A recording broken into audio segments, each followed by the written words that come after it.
attention on the opportunities that do exist. I think from the IDC perspective, we've been looking at setting up regional value chains for quite a period of time now, with very limited resources. And one of the issues around that, as Peter mentioned, is non-tariff values. There are certain constraints which each country has as a protectionist mechanism. And if the agreement allows reconsideration of those, will go a long way to opening up trade between countries. I think the starting point for us is also identifying where the opportunities lie. Because Africa as a whole is a net importer of so many items and goods that it is ripe to manufacture. But not all those opportunities abound because of constraints. We won't speak again about utility constraints, infrastructure constraints, etc. But these are essentials to set up manufacturing entities within Africa. I think the SADC community has proven what is possible, but it's built on the backbone of sound infrastructure, which allows trade. Regional value chains, and I think from an IDC perspective, the development of the regional value chain within the SADC region in various sectors. My main focus being on the textiles and wood beneficiation, but more globally, looking at machinery and equipment, chemicals, and chemical value chain. And an important aspect, which has already been mentioned, is pharmaceuticals. I noted that the Minister mentioned in his press briefing earlier that, not the Minister, Stavros mentioned that we import 99% of what we require as a continent. And surely there's a massive opportunity. It's not that we lack skill or expertise. I think we just lack the commitment to start. And if African Continental Free Trade Agreement allows us that opportunity, I think it will go a long way in setting up future businesses and entering other industries. So these were the four that's on the priority list, and glad that textiles has made it to the next round.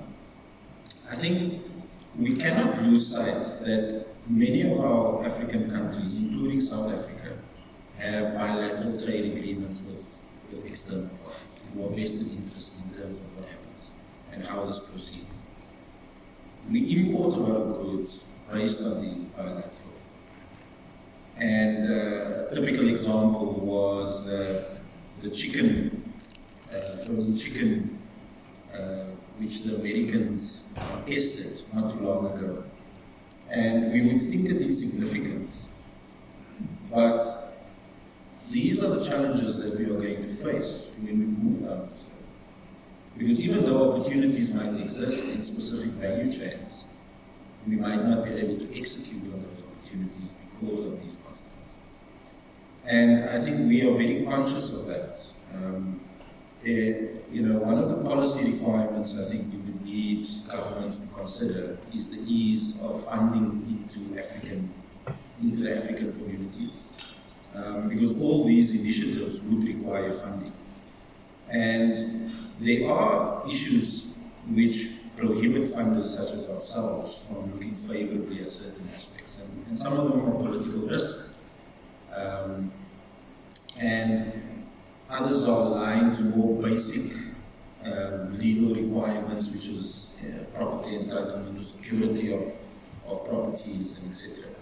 And so when we fund projects, manufacturing projects in other parts of Africa, there are many constraints which prohibit a speedy execution.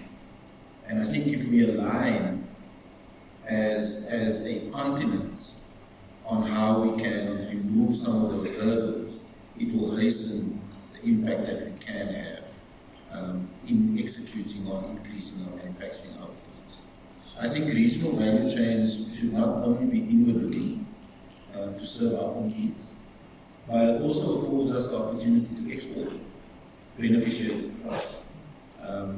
I know, for example, in the clothing space, Lesotho is the biggest exporter of product to the US on the continent. And it's one of the smallest countries on the continent. And it just shows the opportunities that do exist if there is this multilateral collaboration in value chain creation. So I've got lots to say, but we'll leave it there for now. And stay within my 5 minutes. Thank you very much.